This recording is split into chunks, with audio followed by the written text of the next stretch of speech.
India reported 62,480 new COVID-19 cases, 88,977 discharges, and 1,587 deaths in the last 24 hours, according to the Union Health Ministry data. The total number of COVID-19 active cases in the country is 7.98 lakh. India has administered 26.89 crore vaccines so far. The United Kingdom on Thursday reported over 10,000 COVID-19 cases for the first time in over 4 months.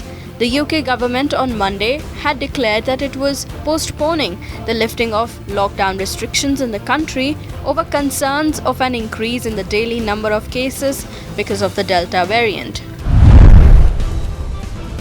An ongoing sero-survey on SARS coronavirus 2 by the World Health Organization and All India Institute of Medical Sciences has said there was no evidence to prove that children are essentially vulnerable for COVID-19 third wave.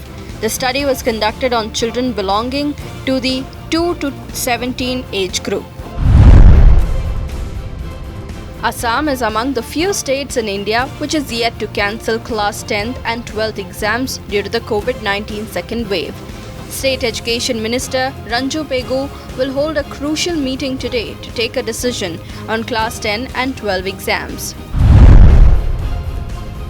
Over 3.5 lakh doctors of the Indian Medical Association are set to stage a nationwide protest on Friday.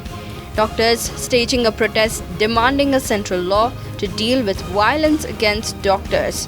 Several incidents of doctors being assaulted were reported during the second wave of COVID-19. Ghaziabad police have sent a legal notice to the managing director of Twitter India in connection with a viral video of an elderly man being attacked with the intention of spreading communal violence. Police have asked the Twitter India MD to come to the Loni border police station and record a statement within 7 days. West Bengal Chief Minister Mamata Banerjee has filed a petition in Calcutta High Court challenging Nandigram Assembly constituency election results. Mamata Banerjee had contested against BJP candidate Suvendu from Nandigram. Banerjee lost Nandigram to Suvendu Adhikari with a very small margin. Union Road Transport and Highways Minister Nitin Gadkari said that the government is planning to reduce road accidents by 50% by the year 2024. He said most of the accidents are occurring because of road engineering problems. A man has been given 12 years of punishment by a Karachi court for harassing his ex-wife online.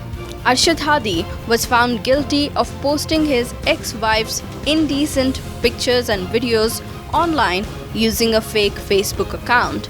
The court has also fined him 30 lakh rupees.